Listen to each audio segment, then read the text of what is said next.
dan seterusnya. Ini menjadi satu kesatuan yang sebenarnya sangat elok kalau kita gabungkan bersama-sama. Nah, sahabat-sahabat sekalian, menjadi alat kontrol karena sangat memahami bagaimana kondisi di tingkat bawah, kondisi fakta-fakta di lapangan. Inilah sebenarnya yang ingin saya harapkan juga. Ini menjadi titik awal, pertemuan ini menjadi titik awal, menjadi apa namanya, mikot. Nah, kalau bahasanya ini musim haji, jadi menjadi niat kita, titik tolak kita untuk kemudian bersama-sama sekali lagi dandani Kabupaten Pekalongan yang kita cintai ini. Banyak problem di sana, sahabat-sahabat sekalian. Memang harus kita akui, introspeksinya kepada pemerintah Kabupaten Pekalongan, satu yang paling menonjol adalah soal infrastruktur. Ini harus diakui, harus segera kita berbenah untuk melaksanakan infrastruktur ini dengan baik. Wabil khusus, infrastrukturnya ada khususnya lagi, yaitu ruas jalan yang kita miliki. Kami sudah sepakat dengan DPRD untuk kemudian mengalokasikan ulang anggaran tahun 2026, menghitung ulang untuk fokus kepada infrastruktur. Tuntutan masyarakat sangat kami dengar, aspirasi masyarakat sangat kami dengar, baik yang halus maupun sampai yang memaki-maki, itu sudah sangat kami bisa terima dengan baik. Jadi sahabat-sahabat sekalian, sekali lagi dukungan dari sahabat-sahabat sekalian ini sangat-sangat kita harapkan, masukan dan seterusnya. Saya berharap forum ini menjadi sekali lagi forum silaturahim yang awal begitu, nanti tentu saja akan secara kontinu. Terus terang pola komunikasi kita juga sudah mulai terus melaksanakan. Saya terus melaksanakan komunikasi bersama ormas-ormas keagamaan, ormas-ormas yang hari ini ada dan seterusnya. Lalu kemudian bersama partai-partai politik otomatis, kemudian tokoh-tokoh, sampai kemudian kita juga melakukan komunikasi dengan para netizen dan seterusnya. Sebagai bagian ekspresi konco-konco ini harus kita wadahi dan seterusnya, agar kebutuhan komunikasi bisa kita urai pelan-pelan, lalu akhirnya memunculkan komunikasi yang baik, dan dari komunikasi yang baik itulah kemudian ide-ide gagasan bisa kita ramu bersama-sama. Sahabat-sahabat sekalian, belum terlambat, kita harus mampu bangkit sekarang juga. Titik awalnya dimulai dari pertemuan ini, karena Maret Lebaran, lalu kemudian ini April, kami sudah melakukan konsolidasi itu tadi, anggaran kita alokasikan. Bahkan Pak Sumar Rasul ini mau dandani kantornya yang rusak, sudah kita, yang kebakar kemarin, sudah kita alokasikan anggarannya. Beliau rela kemudian untuk bersama-sama konco-konco berkantor di gedung sementara, lalu kemudian anggaran untuk bangun gedung DPRD itu kita ambil, kita alihkan untuk bangun jalan-jalan kita, ruas-ruas jalan kita. Ini sudah kita lakukan sahabat-sahabat sekalian. Insya Allah Mei ini pelan-pelan, step by step, kita lakukan bersama. Saya terus terang meminta bantuan sahabat-sahabat sekalian, mohon ini dikabarkan kepada masyarakat, bersabarlah, pasti akan nyampe ke sana, gitu kira-kira. Pasti akan nyampe, mana ini prioritas dan seterusnya, pasti akan nyampe di lingkungan yang memang kemudian jalan-jalan tersebut rusak. Tahun 2027 full akan kita proyeksikan, APBD akan kita arahkan kepada perbaikan infrastruktur. Sahabat-sahabat, itu gambarannya. Maka sekali lagi komunikasi yang baik ini yang sebenarnya tinggal melanjutkan dengan yang kemarin-kemarin. Hari ini kita perkuat lagi, sekali lagi, untuk kemudian merealisasikan cita-cita kita bersama, mimpi-mimpi kita bersama terhadap Kabupaten Pekalongan. Sahabat-sahabat mencintai Kabupaten Pekalongan dengan cara sahabat-sahabat sekalian, saya juga demikian, semuanya mencintai Kabupaten Pekalongan, masyarakat kita yang dan seterusnya, apa yang ada di dalamnya, dengan cara kita sendiri, dan kita bisa padukan itu menjadi satu kekuatan bersama. Intinya terakhir tentu saja yang ingin saya sampaikan, forum silaturahim ini nanti kita bisa selenggarakan secara periodik, tidak usah juga terlalu formal, bisa juga di warung, bisa juga sambil ngopi di mana dan seterusnya, dan semua diberi kesempatan bicara agar sekali lagi komunikasinya bisa berjalan dengan baik. Sekali lagi matur nuwun dan penghormatan yang setinggi-tingginya atas inisiatif konco-konco semua dalam menyelenggarakan pertemuan pada sore hari ini. Terima kasih. Wassalamualaikum warahmatullahi wabarakatuh.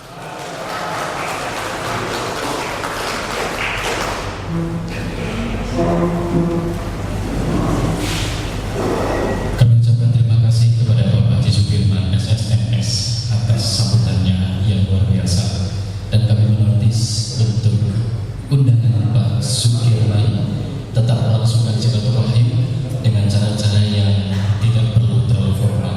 Terima kasih Pak Sukirman. Dan selanjutnya rekan-rekan dan hadirin yang kami hormati,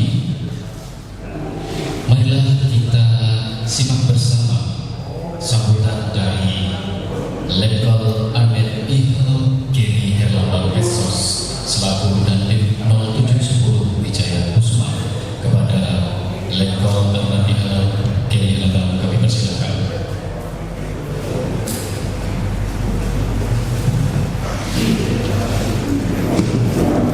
Saya berapa menit ini sambutan? Boleh 5 jam ya? Baik. Assalamualaikum warahmatullahi wabarakatuh. Selamat sore dan salam sejahtera untuk kita semua. Yang terhormat, yang kami banggakan, Bapak PLT Bupati Pekalongan, Bapak Haji Sukirman. Kemudian yang kami hormati rekan kami, Pak AKBP Rahmat, luar biasa, Pak Kapolres Pekalongan, kemudian Pak Wakil Ketua Dewan, Pak Sunan Rasul, kemudian Pak Janu yang mewakili Bukajari, kemudian Ketua Penyelenggara kegiatan ini, Pak siapa tuh? Pak Ferry, ya Pak Ferry, terima kasih. Kemudian seluruh bapak-bapak, ibu-ibu yang belum saya sebutkan satu persatu. Sekali lagi saya ya baru pertama juga diundang di sini Pak PLT. Ini boleh santai kan? Ya, santai kan? Gak usah ini. Jadi kalau saya masuk tadi, ini acara apa ya? Oh, baru Forum Silaturahmi Insan Media. Sehingga pun saya tadi di dada dan sambutan. Loh, ada sambutan juga. Nah, kita cari-cari juga, cari-cari materi itu kan, cari-cari materi, lihat-lihat itu kan. Zaman sekarang pakai apa? AI ya. Kayak AI. Oh, banyak macam, udah banyak gitu kan. Banyak ini itu banyak. Banyak sekali kemudahan. Baik. Yang pertama saya akan mendongeng dulu ya, bercerita tentang bagaimana geopolitik dunia global.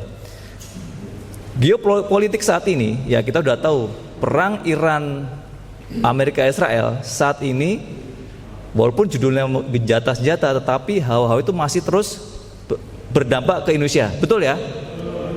Sing perang sopo, sing dampaknya siapa gitu kan. Nah, kita nggak bicara negaranya, tetapi kita berbicara kalau negara-negara besar atau negara-negara berkonflik, bergejolak, apapun itu akan berdampak ke Indonesia. Entah itu perang betulan atau menaikkan ini akan bergejolak ke negara Indonesia. Nah, Indonesia bagaimana? Sudah siapkah menghadapi itu? Sudah siap belum? Ya nanti jawab masing-masing ya. Kita ini masih di dalam posisi middle trap ekonomi. Middle trap ekonomi ya.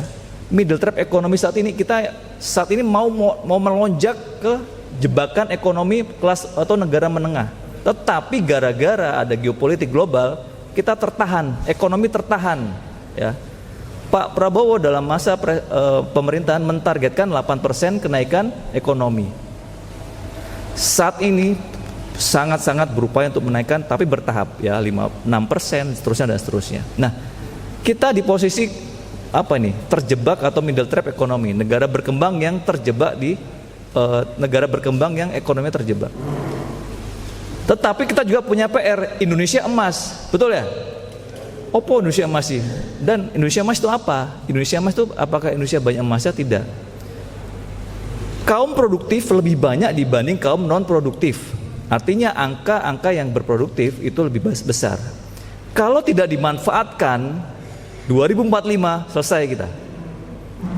Kalau tidak dimanfaatkan semua atau dari mulai atas sampai bawah, kita akan menjadi negara yang stuck, ya menjadi negara yang terjebak terus.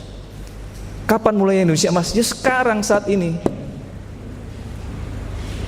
Kita nggak mau adik-adik kita di zaman Indonesia emas saatnya dia menjadi apa? Kita atau menjadi apapun. Kita juga nggak mau adik-adik kita, mungkin putra-putri kita menjadi apa?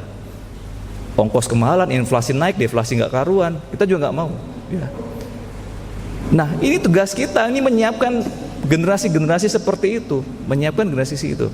Sisi lain ada middle trap, sisi lain ada Indonesia emas. Peluang ini kalau tidak dimanfaatkan ya bubar jalan. Nah, sehingga program-program yang dilaksanakan pemerintah itu tentunya semua untuk satu, melaksanakan apa? Supaya kita bisa menghadapi middle trap, bisa menghadapi Indonesia emas, apa? Swasembada pangan. Tidak dikira swasembada pangan, oh dan ini kan ini saja hanya untuk stabil harga. Enggak. Kalau kita sudah swasembada pangan, mau negara luar, mau negara-negara di politik global, gimana pun, kita menjadi negara yang berdikari sendiri. Kita nggak perlu kita nggak perlu impor ABC tidak. Yang kedua, berswasembada energi. Bayangkan kita ditutup Selat Hormuz. Ya, kita ini saat ini negara Indonesia saat ini sedang bertransisi energi fosil menjadi energi baru terbarukan. Apa itu energi fosil? Energi apa? Minyak bumi, batu bara. Akan transisi menjadi ke energi baru. Apa energi baru? Listrik, PLTS, PLTB dan lain-lain. Nah, ini masih transisi. Lalu bagaimana dengan program-program pemerintah? Ya, ada program-program yang sifatnya strategis. Contoh sekolah rakyat. Di ini belum ya, Pak? Belum ya? Kenapa ada sekolah rakyat free semuanya? Itu salah satu untuk menyiapkan generasi-generasi yang untuk di Indonesia Emas 2045. Free. Bisa masuk, jangan sampai nanti saat ini ada yang belum bersekolah, sekolahnya nggak bisa, nanti di 2045 akan ya nggak tahu akan seperti apa. Nah, dengan program-program itu anak-anak atau umur-umur usia produktif sekolah bisa sekolah, nantinya dia bisa meraih cita-cita yang diharapkan di 2045 dan seterusnya. Contoh negara yang sudah lolos dari jebakan ekonomi middle trap, Jepang itu di tahun 1900 sekian dia ada Indonesia emas selama 30 tahun. Dia bisa memanfaatkan angka produktif yang bisa kita rasakan Jepang itu seperti apa majunya. Walaupun sekarang ya Jepang kebanyakan yang tua-tua sudah habis, yang muda nggak mau nikah. Tetapi kita ambil pelajarannya, saat di tahun 1900-an dia berhasil lolos dari jebakan middle trap. Banyak sudah dicontoh itu. Sehingga kegiatan-kegiatan pemerintah pusat yang di bawah dengan pemerintah daerah tentunya saling bersinergi. Nah, bagaimana kita? Mari kita sama-sama menjaga. Ya, diwujudlah ketahanan daerah, ketahanan nasional. Ketahanan nasional bisa kuat kalau ketahanan daerahnya kuat. Lah kalau daerahnya ABC, ya sudah ketahanan nasional tidak bisa kuat. Lah kalau ketahanan nasional nggak kuat, ya udah, dada Indonesia emas, pasti kita di middle trap. Sudah pastikan itu. Inflasi gila-gilaan, ya, angka naik nggak karuan dan lain-lain. Nah, tentunya ini tidak diharapkan. Tentunya semuanya pemerintah pusat tidak tinggal diam. Semua sudah berupaya keras. Tetapi kita yang di wilayah, kita sama-sama menjaga, kita bareng-bareng kompak, solid ya. Sehingga kalau di daerah ini sudah bagus, ya ketahanan nasional juga tercapai. Walaupun itu belum sempurna ya. Di sini juga kita bisa diberi masukan semuanya dari rekan-rekan media gitu. Dan ini nanti sebagai silaturahmi tidak hanya di forum apa ini? Ini forum resmi ya? Pak PLT ya? Ya ini forum resmi. Boleh kok kita main di kantor, boleh monggo ya. Ke sini boleh ya. Ngadep buat jadwal sih boleh ya. Selamat datang Bapak. Sehingga forum-forum ini sampaikan Pak PLT, kita di kantor ketemu ya monggo silahkan ya. Ini ada yang pernah ke Kodim belum ya? Belum. Ya Pak Sekda. Oh, maaf. Siap, enggak kelihatan. Monggo Pak Sekda. Iya. Ya. Mari kita sama-sama berkomunikasi baik secara formal seperti ini dan informal. Boleh kok ke kantor, silakan ya. Terkait apapun itu di wilayah, apapun kegiatan di wilayah, dengan kita berkomunikasi bagus, tentunya ini menimbulkan kondusivitas wilayah. Sesuai dengan tema ya, kondusivitas Kabupaten Pekalongan. Sehingga kondusivitas ini sangat-sangat apa ya? Kalau dibilang susah-susah, dibilang mudah ya mudah. Wah mudah dan kita kondusif enggak. Jangan sampai seperti fenomena batu es. Ada yang tahu Bapak batu es? Batu es itu apa ya, fenomena batu es ya, lupa saya Pak Janu ya, fenomena batu es. Jadi di ujungnya itu, di atasnya, di permukaan is done, everything is okay nan, everything okay, tapi bawahnya adalah apa ya, ada lebih besar gundukan-gundukan es ya. Itu seperti fenomena batu es. Artinya apa? Mari kita saling berkomunikasi, kita berkoordinasi. Setelah berkoordinasi kita saling menjaga dan kompak, terutama untuk menjaga kondusivitas wilayah Kabupaten Pekalongan. Tentunya ini tidak hanya kondusivitas, bukan tanggung jawabnya Polri, bukan tanggung jawab TNI, bukan udah bareng-bareng semuanya. Betul ya?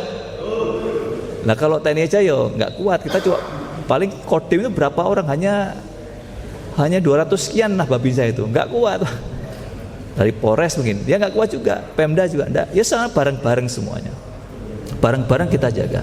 Kalau satu yang menjaga, terus yang tidak ya semua berat. Kemudian apabila kegiatan kita masih belum, kegiatan-kegiatan yang sifatnya yang kami sendiri, kemudian di Kodim, kalau mau ada masukan ya monggo silakan, mau di kantor monggo, saya pun terbuka. Ini ada yang ini belum pernah Kodim ya, belum ya? Kodim sudah ya? Lupa saya mungkin. Ya monggo kita terbuka, monggo ya main di Kodim, walaupun Kodimnya di kota ya Pak ya. Nanti saya mau usul Kodim di mana? Di kabupaten, nanti ada 2 Kodim.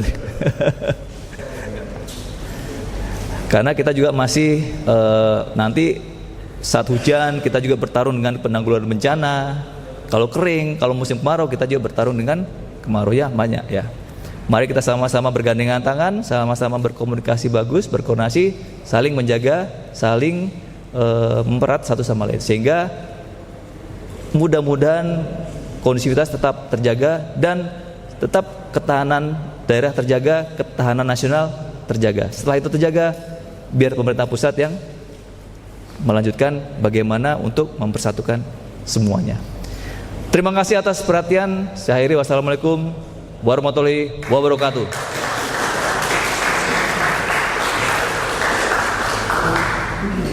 Terima kasih kita mengucapkan kepada Letkol Ahmed Ihal Geri Lambang Esos Budaya 10 Wijaya Kusuma.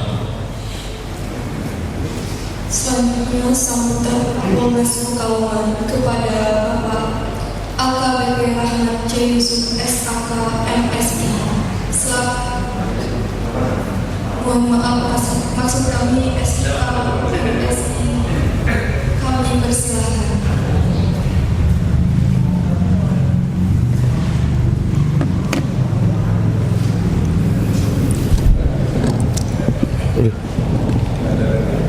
Tadi kalau kata Pak Dandim pakai AI kan, saya langsung terapkan Bang. Nah kan gitu. Biar langsung, sekarang kan sudah pakai teknologi semua. Nah gitu. Bismillahirrahmanirrahim. Assalamualaikum warahmatullahi wabarakatuh. Selamat sore dan salam sejahtera untuk kita semua. Salam, Om Swastiastu, Namo Buddhaya, salam kebajikan. Yang sama-sama kita hormati Bapak PLT Kabupaten Pekalongan, Pak Haji Sukirman. Yang saya hormati dan saya banggakan, ini kalau saya kakak asuh saya, Pak Dandim, Letkol Geri. Kemudian yang saya hormati dari Kejaksaan Negeri, Mas Janu. Kemudian dari DPRD, Pak Sunar Rasul. Kemudian Pak siapa Pak ya? Kominfo ya, kemarin ketemu Pak, lupa saya. Dari Kominfo, terima kasih. Kemudian yang saya hormati Pak Sekda, dan tentunya juga yang saya banggakan seluruh rekan-rekan media yang sudah hadir pada kegiatan forum silaturahmi yang diinisiasi oleh Mas Ferry tadi ya, Pak Ferry. Pertama-tama marilah kita panjatkan puji syukur kehadirat Allah Subhanahu wa taala karena atas limpahan rahmat dan karunia-Nya pada sore hari ini kita masih bisa diberikan kesempatan untuk bersilaturahmi dengan rekan-rekan sekalian. Tentunya juga ini untuk mempererat tali persaudaraan. Ya, seperti judulnya, mempererat silaturahmi dan juga dalam rangka menjaga kondusivitas yang ada di Kabupaten Pekalongan. Pertama, saya mengapresiasi dan sangat bangga sekali karena dari rekan-rekan media bisa membuat acara forum silaturahmi insan media khususnya di Kabupaten Pekalongan, yang mana